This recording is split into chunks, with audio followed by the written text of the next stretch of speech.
Hello students, इस video में मैं आपको डिक्टेशन दे रहा हूं जो यूज़फुल है आपके 100 वर्ड्स पर मिनट के स्टेनोग्राफी एग्ज़ाम के लिए। इसमें आपके जो मिस्टेक्स हैं प्लीज़ उसको केयरफुली देखिए, और अगर आप स्पीड में नहीं पूरी तरह लिख रहे तो देखिए कि क्या आपने फ्रेजेस प्रॉपर प्रैक्टिस कर रखे हैं। नहीं तो उनकी प्रैक्टिस कीजिए, और ज़्यादा कॉम्प्लिकेटेड करने की ज़रूरत नहीं है, सिंपल फ्रेजेस यूज़ कीजिए। और उसके बाद मैं ये कहना चाहूँगा कि अगर आपने कोई स्पीड में ज़्यादा बड़ा जंप लिया है और फिर आप नहीं लिख पा रहे तो थोड़ा कम स्पीड पर लिखिए। उसके बाद 100 वर्ड्स पर मिनट का जो एग्ज़ाम होता है, जैसे कि आप जानते हैं एसएससी में भी उसको टाइम भी हमें कम मिलता है और वर्ड्स भी ज़्यादा होते हैं, 1000 वर्ड्स होते हैं और टाइम भी 40 मिनट मिलता है। तो आपकी टाइपिंग स्पीड कितनी है थोड़ा उसको भी देखिए, और उसमें अगर इम्प्रूवमेंट करना है तो ज़रूर कीजिए। और जैसा मैं कहता रहता हूँ कि जो टाइम आपको यहाँ लग रहा है या जो मिस्टेक्स आपकी यहाँ रहेंगे हैं उससे थोड़ी ज़्यादा ही हो सकती हैं, कम नहीं हो सकती। इस चीज़ को आप माइंड में रखते हुए उस हिसाब से आप अपना हार्डवर्क कीजिए। और अगर ये चैनल आपको यूज़फुल लगता है और आपने सब्सक्राइब नहीं किया अभी तक तो सब्सक्राइब भी ज़रूर करिए, इतना मैं कहना चाहूँगा। All the best, thank you. Please get ready for a dictation of transcription number 449 and 450 from Sir Kailash Chandra magazine. 5 seconds.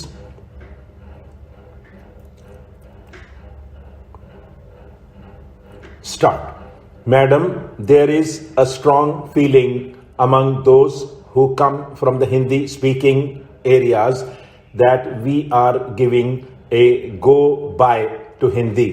In fact, it is strange how, in regard to this particular bill or to a measure of this kind, two extreme views could be held and placed before the country or placed before this house. It is said that Hindi is being relegated to the backward and English will continue throughout this period. And it is further said that even after this 10-year period, the appointment of a committee is just an eyewash, is a way to lull the emotions of the people insofar as adoption of Hindi is concerned.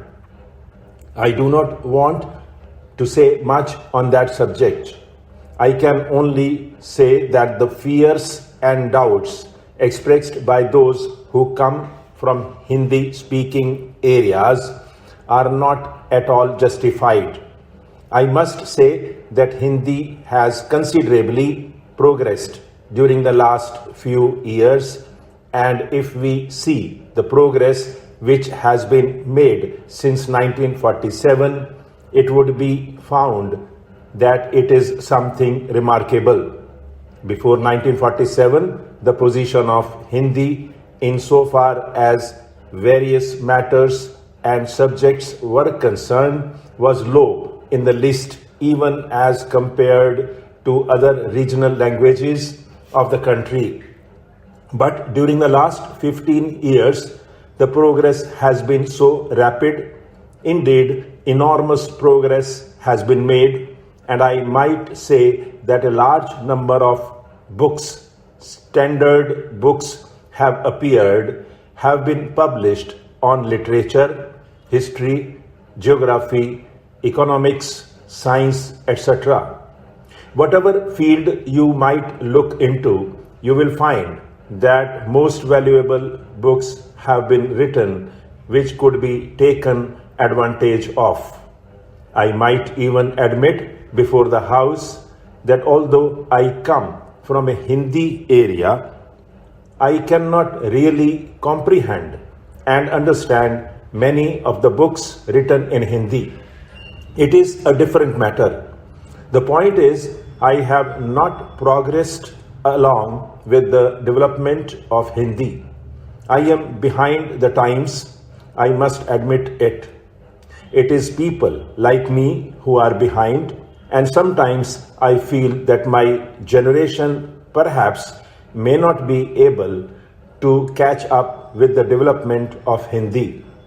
The next generation will do so, but a man like me of course, who knows something of Hindi feels that I have not been able to catch up with the progress of Hindi.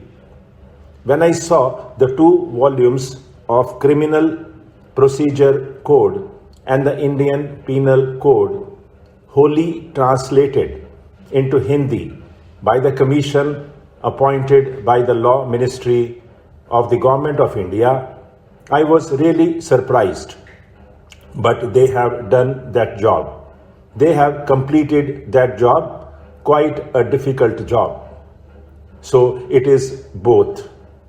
I mean government as well as non-official efforts which have contributed to this progress and development of Hindi. But it is a different matter that in spite of this progress, Hindi has yet to be learned by millions of our people. It is one thing to develop literature and the language as such. It is quite another to make it a common vehicle for its being used by the general population. Even today, if we go into the matter fully, we will find that Hindi is not understood, especially in the South, by the people as a whole. In the administration also, I find that it is not possible by the officers coming from various states, not only from the South, but from other areas also, where Hindi is not the regional language, that it is not possible for them to work in the secretariat without the use of English language. They have still to do their work in English, and if Hindi is made in any way obligatory, they will be faced with a very difficult situation indeed. Besides that, it has also to be realized that the advantages of English are obvious. I am not one who is well versed in that language. In fact, I know my own limitations. Yet, I would not like to deny the value and importance of the English language. It is no doubt a historical accident that English has assumed an important place in our country, but, madam, there were many things which should not be imbibed, which we should not imbibe from Englishmen.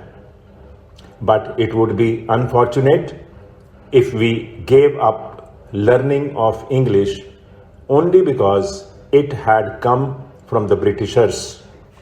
English language by itself is one of the richest languages in the world. It has assumed an exceedingly important place as an international language.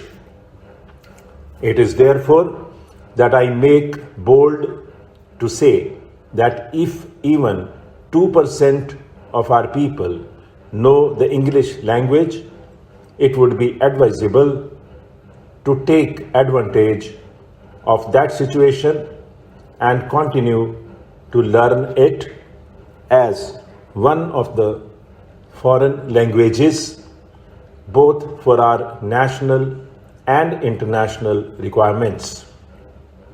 Having said this, madam, it must also be admitted that English could not be continued as our national language and cannot be accepted as our national language. Madam, the sugar industry, which entirely depends upon sugarcane for its economic working and prosperity, is facing crisis after crisis, particularly in North India, due to the erratic supply of cane because of non-development. The responsibility for the development of sugarcane entirely rests with the government because the industry is not left with any money at all to spend for the development of cane. 50% of the cost of sugar, as everybody knows, is the cost of raw materials, that is sugar cane. 35% goes to the government in taxes, leaving hardly 15% with the industry to pay for labor, cost of manufacture, chemicals, depreciation, interest, dividend, development, and so on. Obviously, therefore, the responsibility of the government in this matter is very great. The sugar industry of the north, as I have stated, has been suffering from crisis after crisis, and it is a pity that the states of UP and Bihar, which were producing about 19 lakh tons of sugar, recently have come down to a production of 12 lakh tons this year. Stop.